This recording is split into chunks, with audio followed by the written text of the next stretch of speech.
नमस्कार भक्तजनों। आज हम सावन मास महात्म के 21वें अध्याय की कथा को सुनेंगे। इससे पिछले अध्याय में हमने त्रयोदशी व चतुर्दशी को की जाने वाली पूजन विधि आदि के बारे में सुना था। आज हम सबसे पहले यह जान लेते हैं कि कौन सी कथा का श्रवण करेंगे। इस अध्याय में हम सावन मास में पूर्णिमा पर किए जाने वाले कृत्य तथा रक्षाबंधन की कथा को सुनेंगे। सावन मास महात्म को सुनने से 88 सहस्त्र ब्राह्मणों को भोजन कराने जितना फल मिलता है और इस महात्म को सुनने से कई जन्मों के पापों से मुक्ति मिल जाती है। मनुष्य दीर्घ जीवित तथा गुणों से संपन्न हो जाता है और भगवान की कृपा से उसके सब मनोरथ पूर्ण होते हैं। भक्तजनों, मेरे द्वारा दी जाने वाली जानकारी आपको किस प्रकार लगी, इसके लिए आप मेरे YouTube चैनल भक्ति मार्ग के कमेंट बॉक्स में जाकर कमेंट अवश्य करें तथा चैनल को लाइक व सब्सक्राइब करें, ज़्यादा से ज़्यादा शेयर करें। अब मैं सावन मास महात्म के 21वें अध्याय का वर्णन करता हूँ। संत कुमार बोले, हे दयानिधे, कृपया करके आप पौर्णमासी व्रत की विधि को कहिए, क्योंकि हे स्वामीन, इस महात्म को सुनने वाले की सर्वन इच्छा बढ़ती है। ईश्वर बोले, हे संत कुमार, इस सावन मास में पूर्णिमा तिथि को उत्सर्जन तथा उपाकर्म संपन्न होते हैं। पौष के पूर्णिमा तथा माघ की पूर्णिमा तिथि उत्सर्जन कृत्य के लिए होती है, अथवा उत्सर्जन कृत्य हेतु पौष की प्रतिपदा अथवा माघ की प्रतिपदा तिथि विहित है, अथवा रोहिणी नामक नक्षत्र उत्सर्जन कृत्य के लिए प्रशस्त होता है। अतः अन्य कालों में भी अपनी अपनी शाखा के अनुसार उत्सर्जन तथा उपाकर्म दोनों का साथ साथ करना उचित माना गया है। अतः सावन मास की पूर्णिमा को उत्सर्जन कृत्य प्रशस्त होता है। साथ ही ऋग्वेदियों के लिए उपाकर्म हेतु श्रवण नक्षत्र होना चाहिए।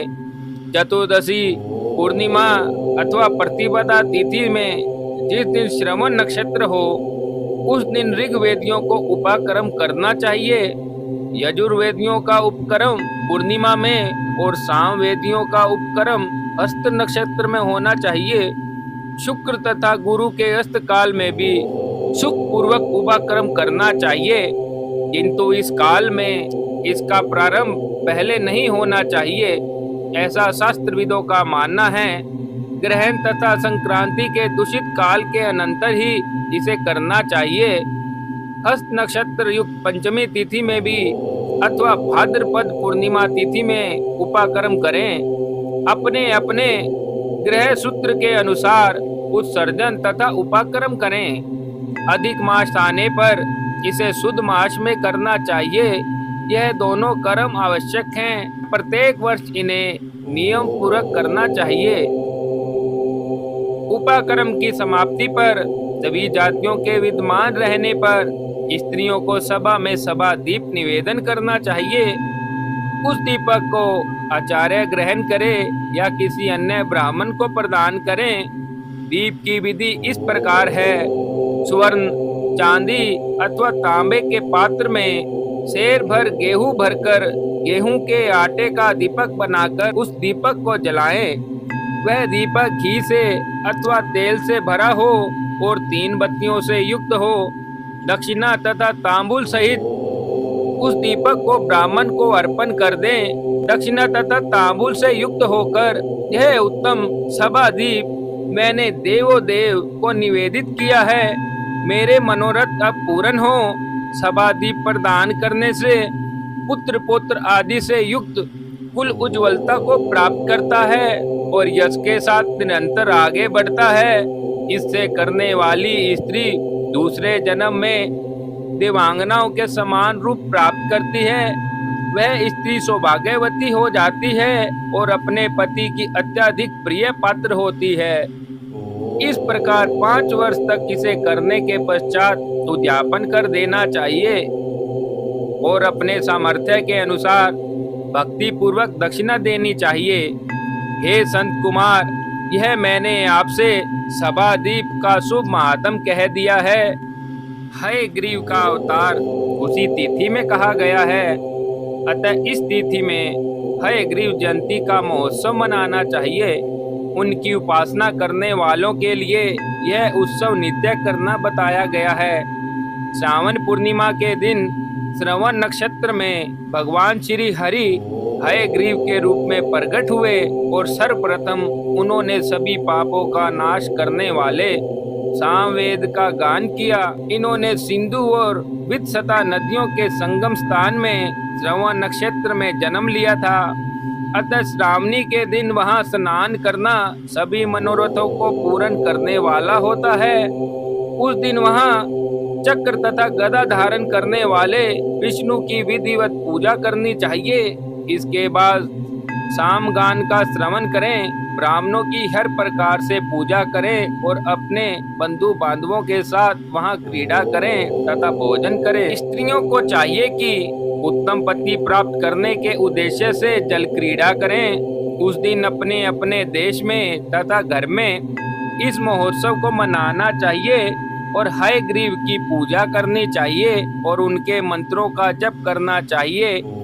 यह मंत्र इस प्रकार से है, आदि में प्रणव तथा उसके बाद नमः शब्द लगाकर, बाद में भगवान धर्माय जोड़कर, उसके बाद भी आत्मविशोधन शब्द की चतुर्थी विभक्ति आत्मविशोधनाएं लगानी चाहिए और पुण्य अंत में नमः शब्द प्रयुक्त करने से 18 अक्षरों वाला मंत्र ओम नमो भगवते धर्माय आत्मविशोधनाय नमः मंत्र बनता है। यह मंत्र सभी सिद्धियां प्रदान करने वाला है और 6 प्रयोगों को सिद्ध करने वाला है।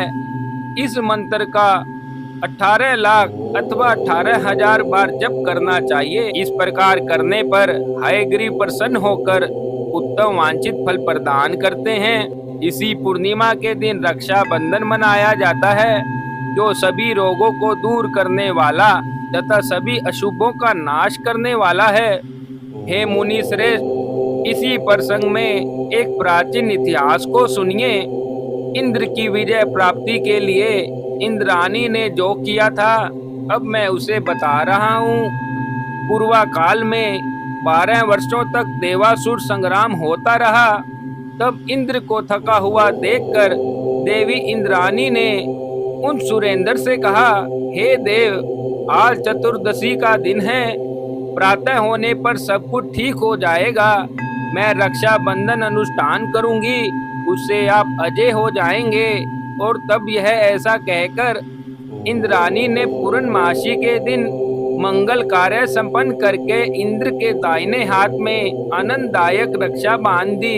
उसके बाद रक्षा बंधन से युक्त इंद्र ने दानव सेना पर आक्रमण किया और क्षण भर में उसे जीत लिया।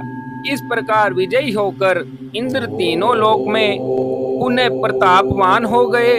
हे मुनीश्वर, मैंने आपसे रक्षा बंधन के इस प्रभाव का वर्णन कर दिया है, जो कि विजय प्रदान करने वाला, सुख देने वाला, पुत्र आरोग्य तथा धन प्रदान करने वाला है। संत कुमार बोले, हे देव श्रेष्ठ, यह रक्षा बंधन किस विधि से किस तिथि में तथा कब किया जाता है, यह बताएं। हे भगवान, जैसे जैसे आप अद्भुत बातें बताते जा रहे हैं, वैसे वैसे अनेक अर्थों से युक्त कथाओं को सुनते हुए मेरी तृप्ति नहीं हो पा रही है। ईश्वर बोले, बुद्धिमान मनुष्य को चाहिए कि सावन का महीना आने पर पूर्णिमा तिथि को सूर्योदय के समय श्रुति स्मृति के विधान से स्नान करें। इसके बाद संध्या जप आदि करके देवताओं, ऋषियों तथा पितरों का तर्पण करने के बाद स्वर्णमय पात्र में बनाई गई सुवर्ण सूत्रों से बंधी हुई मुक्ता आदि से विभूषित विचित्र तथा स्वच्छ रेशमी तंतुओं से निर्मित विचित्र ग्रंथियों से सुशोभित और पद्म गुच्छों से अलंकृत अक्षतों से गर्भित एक अत्यंत मनोहर रक्षा अथवा राखी बनाएं। इसके बाद कलश स्थापना करके उसके ऊपर पुण्य पात्र रखें, उस पर रक्षा को स्थापित कर दें। इसके बाद यह मंत्र पढ़कर पुरोहित रक्षा बंधन करे। येन बदो बलि राजा दानवेंद्रो महाबल तेन तवान मनु बदनामी रक्षे माचल माचल। जिस बंधन से महान बल से संपन्न दानवों के प्रति राजा बलि बांधे गए थे, उसी से मैं आपको बांधता हूँ। हे रक्षे, चलायमान मत हो। ब्राह्मणों, क्षत्रियों, वैश्यों, शूद्रों अथवा अन्य मनुष्यों को चाहिए कि यत्न पूर्वक ब्राह्मणों की पूजा करके रक्षा बंधन करे। जो इस विधि से रक्षा बंधन करता है वह सभी दोषों से रहित होकर वर्ष पर्यंत सुखी रहता है। विधान को जानने वाले और मनुष्य शुद्ध सावन मास में इस रक्षा बंधन अनुष्ठान को करता है, वह पुत्रों, पौत्रों और सहजनों के सहित 1 वर्ष भर अत्यंत सुख से रहता है। उत्तम व्रत करने वाले को चाहिए कि भद्रा में रक्षा बंधन न करे, क्योंकि भद्रा में बांधी गई रक्षा विपरीत फल देने वाली होती है। इस प्रकार सावन मास महात्म के 21वें अध्याय को आज पूर्ण किया जाता है। ओम नमः शिवाय।